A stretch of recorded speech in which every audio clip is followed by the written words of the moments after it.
So I have a secret confession. I really hate ironing, which is really frustrating because it is an essential part of sewing. I mean, like, it's non-negotiable. But luckily, through making my own clothes, I've started to warm up a little bit to this affliction of mine. So to make this process a little bit more enjoyable and a lot more fun, I thought I'd treat myself, have a little splurge. I got me a nice new fancy iron. This way, I was hoping... Oi! Down here! Your ironing board! You're just gonna leave it at that then? What the? Gonna focus on the iron? Well, just look at me! I'm a disgrace! I've got brown stains, and the pattern's not very nice, and it's all faded. Gross. Not just your iron that's important. I'm important too! Well, you do have a point. Imagine your ironing experience when I'm looking nice. Please make me look nice and snazzy. Glow up, glow up, glow up, glow up. Well, looks like we're going to be making a new ironing board cover then.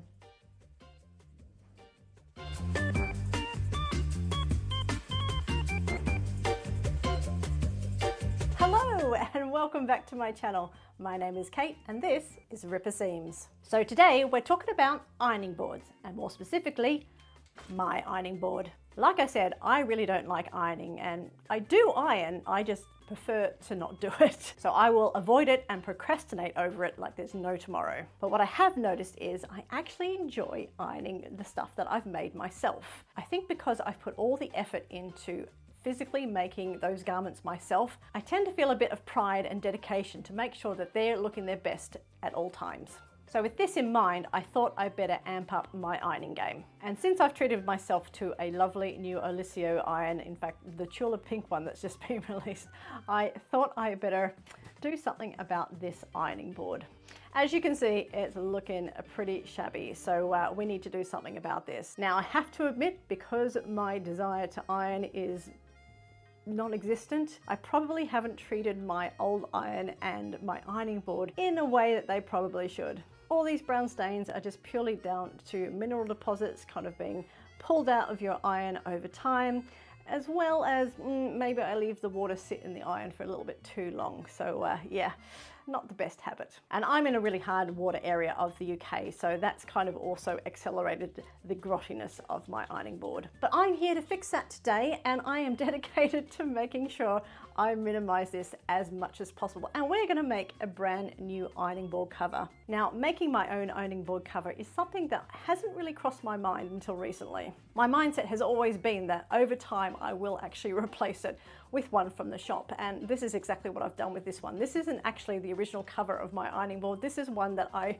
replaced just over 12 months ago, so you can see how messy it's got in that time. When you really look at it, your ironing board cover really is only one big piece of fabric, which is then wrapped around the sides and kind of cinched together with a bit of string.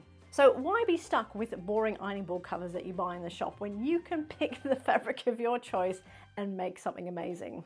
It's a lot easier than you think. Okay, I'm done holding up the board now. So like I said, sewing your own ironing board cover is really easy. First of all, you can pick whatever fabric you want. You don't even need a pattern. Your ironing board is your template.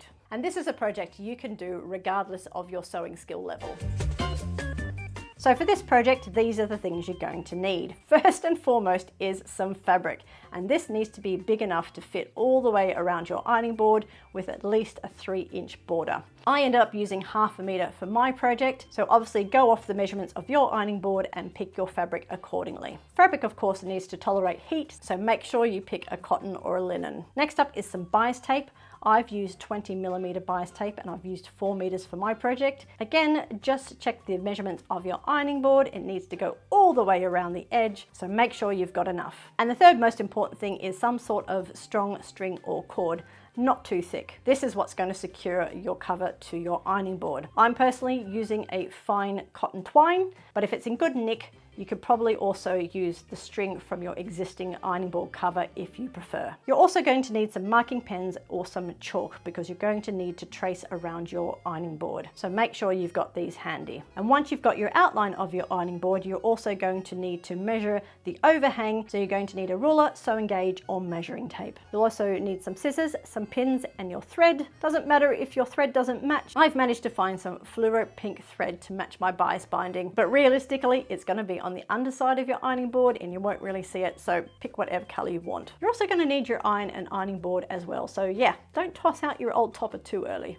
Now finally, just check the condition of the padding of your ironing board. If it's showing some deterioration or some wear and tear, you might want to replace it. So if you do, make sure you find some heat resistant padding. I found this thick felt padding from Amazon, which is specific for ironing boards. So yeah, find whatever you need. So for my project, I'm going to use this beautiful Tula pink cotton sateen, which I picked up from Rainbow Fabrics. So this is a really good quality fabric and it's really smooth, which is perfect for ironing. So this fabric has been designed to be a quilt backing, so it is quite a large piece, but that makes it perfect for making an ironing board cover. And the best part is, because it's Tula pink, it's going to match my iron perfectly.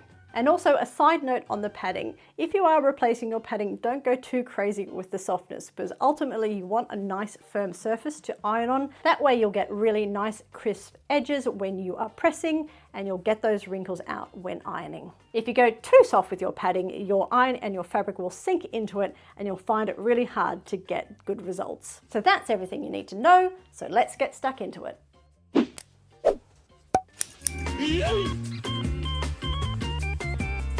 All right, so welcome to my kitchen floor. Never really thought I'd be filming down here, but here we are, first for everything. So I felt that this was the best place to have some room to kind of move around my ironing board and trace around it. So here we are, kitchen floor. So what we're going to do first is we're just going to strip back the ironing board and get it down to the bare metal. I'm going to lay my fabric out and I'm going to come around with my friction markers just to initially draw around the outline. And from there, I'm going to measure out the distance I need to kind of wrap around the ironing board itself so I can then secure it from the underside. Whilst I'm there, I'm also going to check out the quality of the padding. I can't imagine the padding is going to be too shabby because the ironing board's only 4 or 5 years old. And given its relatively lightish use over that time, I think it's going to be in good nick. If not, I do have some felt padding here to replace it with. I don't think I'm going to need it. Better to have it and not use it than realize you do and not have it. So yeah, let's see if we need this.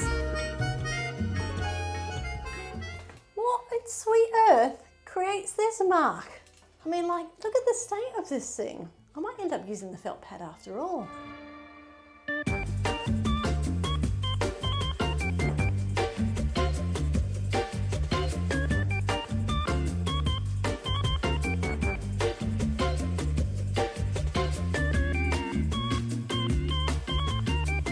Okay, so I have the markings of the ironing board shape on my fabric.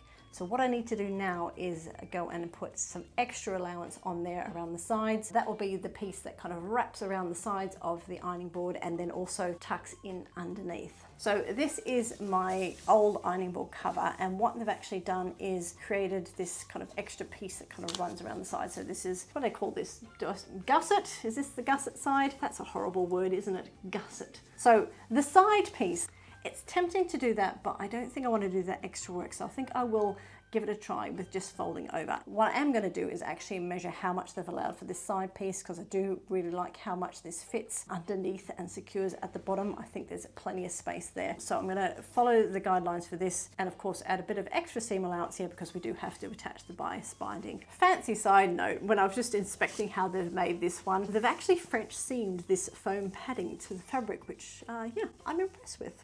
All right, so now I'm going to get stuck into putting the extra allowance on. Oh, and I forgot to mention there's actually 2.5 inches on this side of my old ironing board cover. So I'm actually going to put on 3 because then I'll use that extra 1/2 inch as my seam allowance. Got my little helper.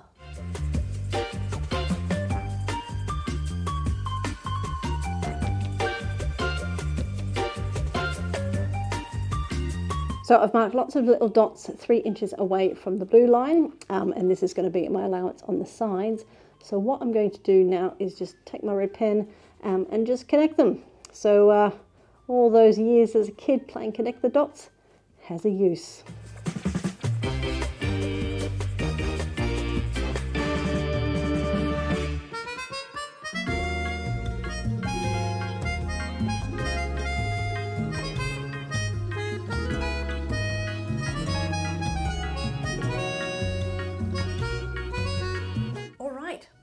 are drawn, time to cut out.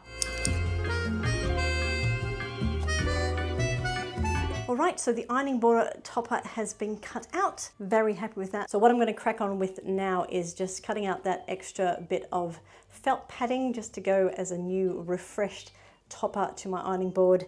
And yeah, let's get on from there. And once we've done that, we can start pitting in the bias binding to the edges. So let's crack on.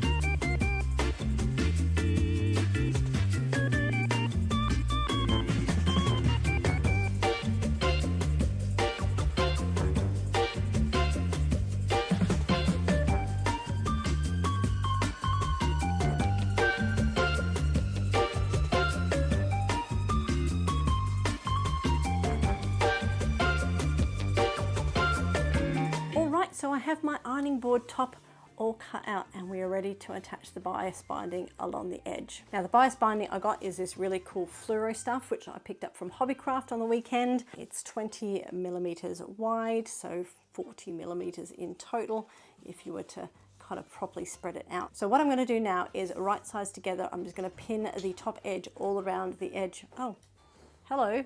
Can't get away from dogs. Pin the top edge of this around the edge of my fabric and yeah, make it sure it goes all the way around, but I am going to just fold over the edge so I've got kind of a nice neat finish at the end. Yes, sweetheart, do you want to be in the video? Is that what you want? Or you just want cuddles? We want cuddles, don't we? Oh, we want cuddles. Oh, we want tummy rubs. So I'm going to do that now and I'll see you on the other side when I'm ready to sew.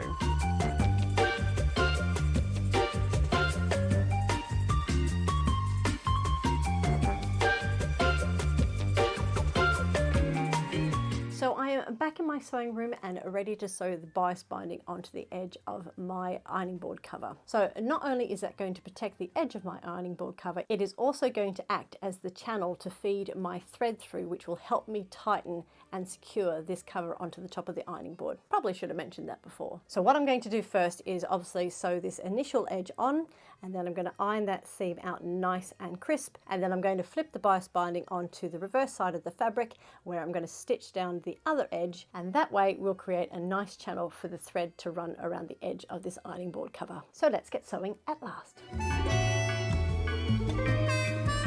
And just so you know, I'm actually using a 1 centimeter seam allowance here, and that corresponds perfectly with the first fold line of my bias binding. If you've got different size bias binding, then just follow the applicable fold line.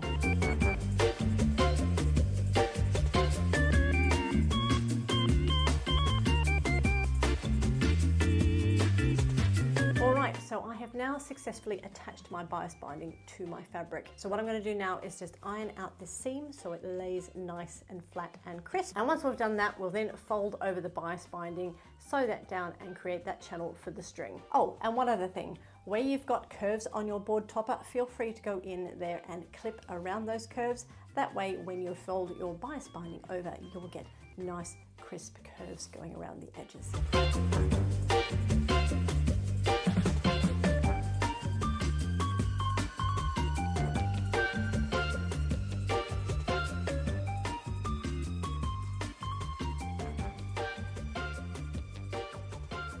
Alright, so I have attached my bias binding now all the way around my ironing board cover. Definitely a little bit tricky when you go around the corners, but just take your time and just ease that bias binding. Should stretch with the curve as you go around, but you may need to ease it just a little bit in there. If it puckers a little bit, don't worry too much about that. It's not a clothing item. It's actually going to be totally wrapped up underneath that ironing board and it's going to be pulled tight anyway. So don't panic too much if this is looking a little bit shabby where you've got your corners, okay? As long as it's securely sewn and it's not going to come apart in a hurry, you'll be right. So what I'm going to do now is just cut some string.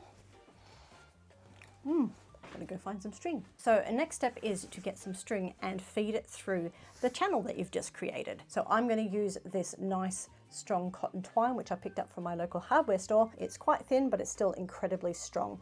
So I'm going to be using that. There is an opportunity for you to use the string that is in your old ironing board cover, so do use that if you want to. So I use 4 meters of bias binding to get around the edges of my cover. So I'm going to need at least 4 meters probably about 4.5 to 5 meters of the string, which isn't too much when it comes to string, and I'm going to use that and feed that through the casing that I've made. So to do that, I'm going to use this safety pin, which is the perfect size to fit down my bias binding channel. So what I'm going to do is just tie the string to this little hole at the end, and then use this bigger bit to feed it through the channel from one end of the bias binding opening to the other. And the string is in. We have successfully got it in one end and right the way through to the other. So I'm very, very happy with that. Now I know I said before that I was going to put 4, maybe 5 meters of string in there for this one. Yeah, don't need that much. Play it by ear. To be on the safe side, go as the same amount of bias binding that you've done. Just keep in mind that if you totally flatten it out, you're probably going to lose the ends of your string. So do keep a bit of gathering in there when you're ready to put it on your board. We do still want some extra length there that we can like tie up and really make sure that that is really secure. So with all the sewing now complete, let's go see what it looks like on my ironing board. Alright, so my new ironing board cover is now complete, so there's only one thing left to do, and that's to see what it looks like. Ta-da! My ironing board got the glow up it was desperate for, and I absolutely love the results. I really love how bright and happy and colourful this is, so much more exciting than anything I could have bought in a shop. It fits nice and snug around the top, and it's secured neatly underneath, so this isn't going to move in a hurry. I actually ended up using the toggle from my previous ironing board cover just to keep that string nice and secure. So I have no expectations whatsoever for this to remain 100% perfect as we go along. Fully expect to get some discoloration at some point, because that's what happens when you do ironing, but because it's so easy to make, 100% I'll be making my own ironing board covers in future. And I'll make sure that I look after my iron a little bit better than I have previously. So if you want to make your ironing experience a little bit more exciting, have a go at making your own ironing board cover in a fabric that you absolutely love. Your ironing board will thank you for it. I said your ironing board will thank you for it. Thank you, Kate. You're welcome. So that's a wrap for this week. Hopefully this has inspired you to have a go at making your own ironing board cover going forward. And if you're not a fan of ironing like me, is this perhaps something that might interest you in making that process a little bit more enjoyable? If so, let me know in the comments down below. Of course, if you've enjoyed this video, please do go and give me a thumbs up, as it lets me know that I've done a good job and I should keep making more videos just like this one. And whilst you're down there, do go ahead and click on that subscribe button, as well as the notification bell. That way you won't miss out on any future Ripper Seams videos. So do have a wonderful week of sewing, and you know what? I'm a little bit tempted to go do some ironing now. Yeah, maybe later.